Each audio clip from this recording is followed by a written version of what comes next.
লেবাননে যুদ্ধবিরতি চুক্তি গাজায় আটক জিম্মিদের মুক্ত করতে গুরুত্বপূর্ণ ভূমিকা রাখবে।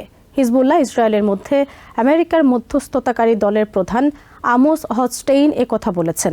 এমএসএনবিসিকে এই কূটনীতিক বলেন, লেবাননে যুদ্ধবিরতির জন্য গাজায় যুদ্ধবিরতির যে শর্ত হিজবুল্লাহ দিয়েছিল তা থেকে তাদের সরিয়ে আনার কারণেই এই সিদ্ধান্তে পৌঁছানো সম্ভব হয়েছে। তবে লেবাননে যুদ্ধবিরতির সিদ্ধান্ত গাজায় সংঘাত বন্ধে কোনো ভূমিকা রাখবে কিনা তা নিয়ে সন্দেহ পোষণ করেছেন সাবেক deputy national security adviser Ben Rhodes.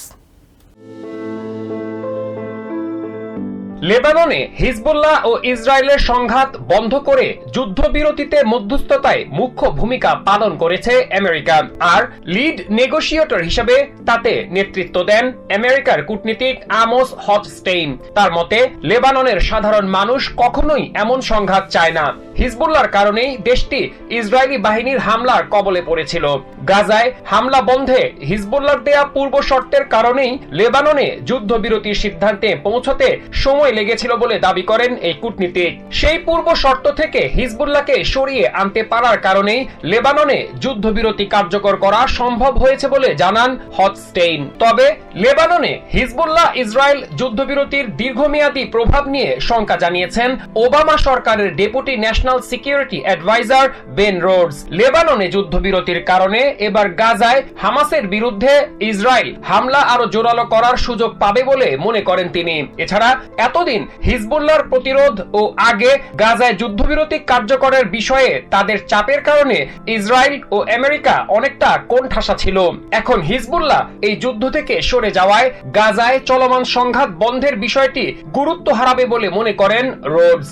এদিকে লেবাননে যুদ্ধবিরতির সিদ্ধান্তে গাজা থেকে জিম্মিদের ফিরিয়ে আনার সুযোগ নষ্ট করা হয়েছে, এমনটাই মনে করেন গাজায় আটক আমেরিকান জিম্মি আটাই খেনের বাবা রুবি খেন। তিনি বলেন, হিজবুল্লাহর সঙ্গে যুদ্ধবিরতির শর্তে জিম্মিদের ফিরিয়ে আনার বিষয়টি যুক্ত করা যেত, কিন্তু তা করা হয়নি। হামাসের সঙ্গে এখন এমন চুক্তি করা কঠিন হবে বলে মনে করেন রুবি খেন। এমন সিদ্ধান্তকে ইসরায়েলের অদূরদর্শিতা হিসেবে আখ্যায়িত করেন তিনি। লেবাননে যুদ্ধবিরতি কার্যকর হওয়ায় ইসরায়েলি হামলা বৃদ্ধির আশঙ্কা করছেন গাজার বাসিন্দারা। তারা বলছেন, এবার সর্বশক্তি নিয়ে ঝাঁপিয়ে পড়বে আইডিএফ। আল জাজিরাকে দেয়া সাক্ষাৎকারে রাজনৈতিক বিশ্লেষক মারওয়ান বিশরা বলছেন, সহসাই গাজা যুদ্ধ বন্ধের কোনো সম্ভাবনা নেই, কারণ ইসরায়েলি প্রধানমন্ত্রীর কথায় এটা পরিষ্কার যে গাজা যুদ্ধে মনোনিবেশ করতে হিজবুল্লাহর সঙ্গে যুদ্ধবিরতিতে রাজি হয়েছেন তিনি। এদিকে যুদ্ধবিরতি কার্যকর হওয়ায় বাড়ি ফিরতে শুরু করেছে লেবাননের প্রায় 1.2 মিলিয়ন মানুষ। ওয়ার্ল্ড ব্যাংক বলছে, সেখানে 100,000-এর বেশি ঘরবাড়ি বসবাসের অনুপযোগী হয়ে পড়েছে। লেবাননের সশস্ত্র সংগঠন হিজবুল্লাহ প্রধান হাসান নাসরুল্লাহ নিহত হওয়ার পর 2 মাস পেরিয়ে গেছে। অবশেষে বহুল কাঙ্ক্ষিত যুদ্ধবিরতি কার্যকর হয়েছে ইসরায়েল লেবানন সীমান্তে।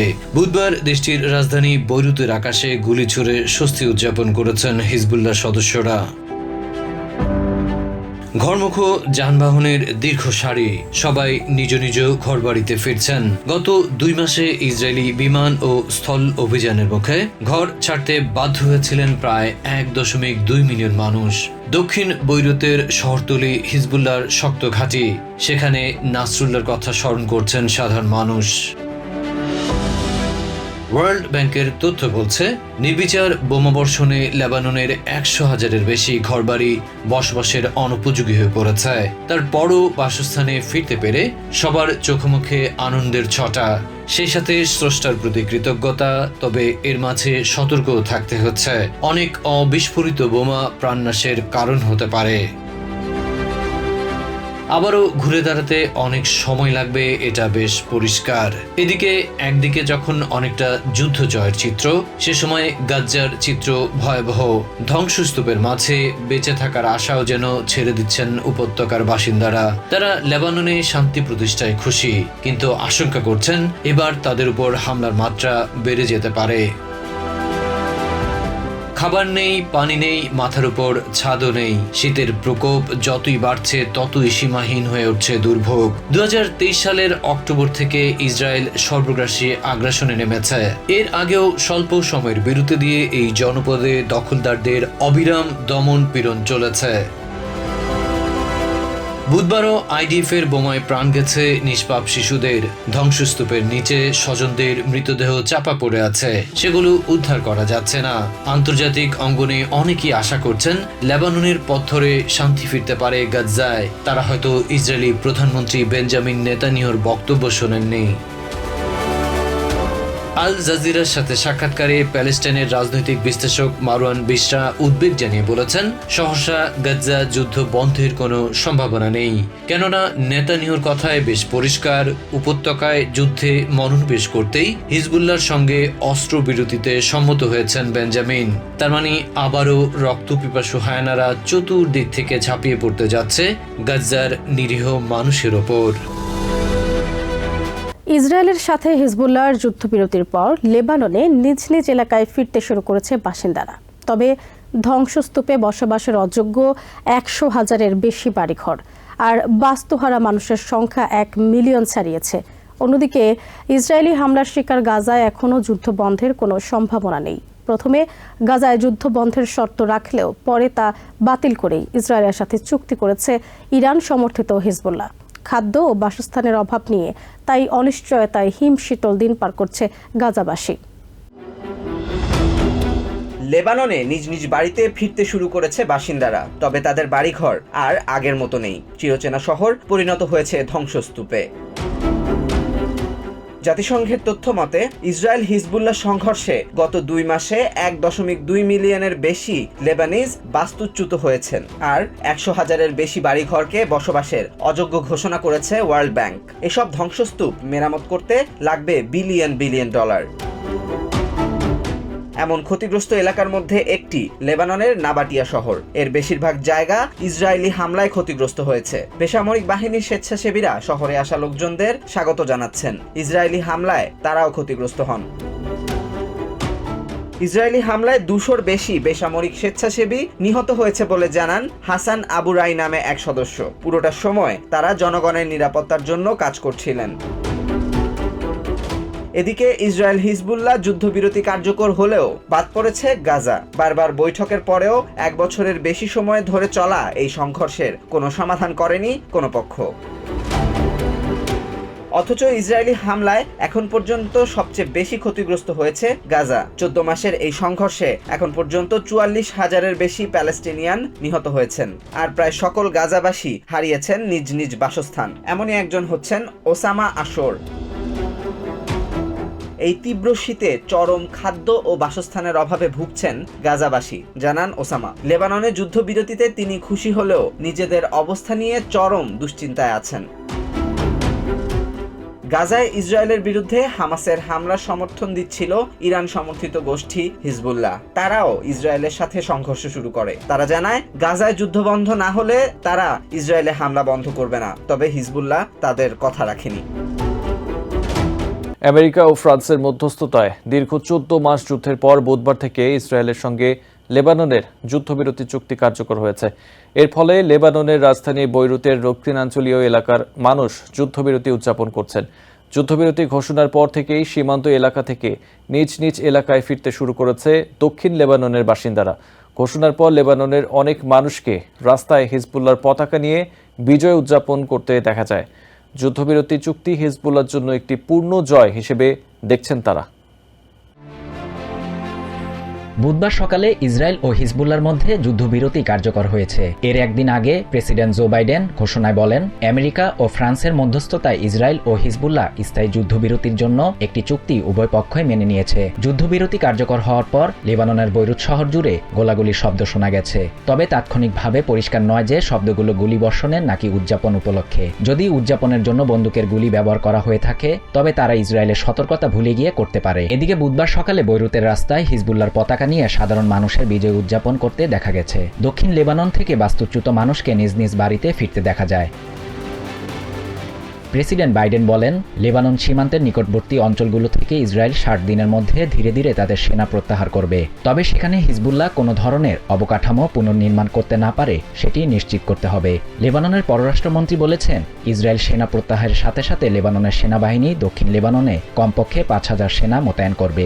সীমান্তবর্তী অঞ্চল থেকে ইসরায়েলি সেনা প্রত্যাহার করা না পর্যন্ত অঞ্চলের বাসিন্দাদের বাড়ি ফিরে আসতে অপেক্ষা করার আহ্বান জানিয়েছে লেবানন সেনাবাহিনী। বুধবারের যুদ্ধবিরতির বিষয়ে এখনও আনুষ্ঠানিকভাবে কোনো মন্তব্য করেনি সরকার। তবে হিজবুল্লাহ সমর্থনকারী ইরান এই চুক্তিকে স্বাগত জানিয়েছে।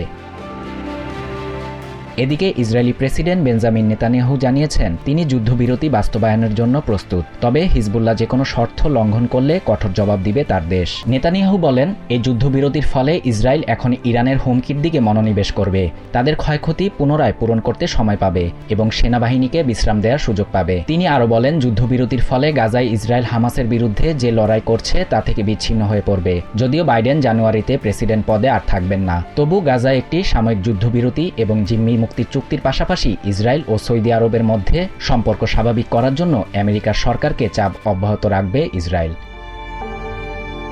যুদ্ধবিরতি কার্যকর শুরু হলেও ইসরায়েলকে সেনা প্রত্যাহারের আহ্বান জানিয়েছেন লেবাননের প্রধানমন্ত্রী নাজিব মিকাতি। এক ভিডিও বার্তায় মিকাতি জোর দিয়ে বলেন, যুদ্ধবিরতির পর লেবাননের দক্ষিণাঞ্চলের নিরাপত্তার জন্য লেবানিজ সেনাবাহিনী সম্পূর্ণরূপে দায়বদ্ধ। এদিকে ওয়াশিংটন ডিসিতে হিজবুল্লাহ ও ইসরায়েল যুদ্ধবন্ধে মধ্যস্থতাকারী আমেরিকার বিশেষ দূত অ্যামোস হকস্টিন এই যুদ্ধবিরতি চুক্তিকে স্থায়ী চুক্তি হিসেবে উল্লেখ করেছেন। 60 দিনের সময়সীমায় ইসরায়েল ধাপে ধাপে তাদের সেনাবাহিনীকে সরিয়ে নিয়ে লেবাননের সেনাদের হাতে পূর্ণ নিয়ন্ত্রণ তুলে দেবে বলেও জানান অ্যামোস।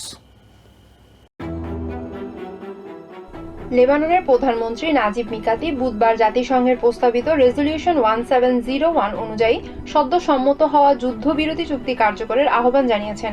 দেশটির দক্ষিণাঞ্চলে সেনাবাহিনীকে আরও ঐক্যবদ্ধ এবং শক্তিশালী করার বিষয়ে জোর দিয়ে মিকাতি বলেন, লেবানন সংঘাত বন্ধে তার সরকার প্রতিশ্রুতিবদ্ধ। মিকাতি ইসরায়েল সহ বিভিন্ন আন্তর্জাতিক সংস্থা ও প্রতিষ্ঠানকেও লেবানন সংঘাত বন্ধে দায়িত্বশীল ভূমিকা নেওয়ার আহ্বান জানানোর পাশাপাশি ইসরায়েলকে যুদ্ধবিরতি চুক্তি মেনে চলার আহ্বান জানান। লেবানিজদের তাদের দেশে নিরাপদে ফিরে যাওয়ার এবং শান্তিপূর্ণভাবে বেঁচে থাকার অধিকার রয়েছে মন্তব্য করে মিকাতি জানান, দেশটির বাকা ও দক্ষিণাঞ্চল সহ বৈরুতের সকল নাগরিকদের দ্রুত পুনর্বাসনের জন্য সরকারের পূর্ণ সহায়তা দেওয়া হবে। এছাড়া সংঘাতে ধ্বংসস্তূপে পরিণত হওয়া দেশটির বিভিন্ন অঞ্চল পুনর্গঠনে বন্ধু দেশগুলোর সঙ্গে ঐক্যবদ্ধ হয়ে কাজ করার ঘোষণা দেন লেবানিজ প্রধানমন্ত্রী। অপরদিকে হিজবুল্লাহ ইসরায়েল যুদ্ধ বন্ধে মধ্যস্থতাকারী আমেরিকার বিশেষ দূত অ্যামোস হকস্টিন ওয়াশিংটন ডিসিতে ফিরে আল জাজিরাকে দেয়া এক সাক্ষাৎকারে এই যুদ্ধবিরতি চুক্তিকে স্থায়ী চুক্তি হিসেবে উল্লেখ করেছেন। তিনি আশ্বস্ত করেন, এই যুদ্ধবিরতি কার্যকর হওয়ার সময় থেকে লেবাননে সকল ধরনের রকেট ও বোমা হামলা বন্ধ হবে। লেবাননের দক্ষিণাঞ্চলে লেবানি সেনাবাহিনী দায়িত্ব নেওয়ার পর ইসরায়েলি সেনাবাহিনী ওই অঞ্চল ত্যাগ করবে। তবে ইসরায়েলি সেনাদের লেবানন ছাড়তে 60 দিন সময় লাগবে বলে উল্লেখ করেন হকস্টিন। হকস্টিন মনে করেন, এই 60 দিনে লেবানন সরকার ও দেশটির সেনাবাহিনী স্থায়ী যুদ্ধবিরতি চুক্তি কার্যকর করতে গুরুত্বপূর্ণ ভূমিকা রাখতে পারে। তিনি আশা করছেন, যুদ্ধবিরতি চুক্তিতে সম্মত হওয়ার মাধ্যমে দুই পক্ষ সংঘাত বন্ধে এক হয়ে কাজ করবেন। তিনি বলেন, 2006 সালে করা যুদ্ধবিরতি চুক্তি থেকে শিক্ষা নিয়ে অতীতের ব্যর্থতা এড়াতে চান তারা।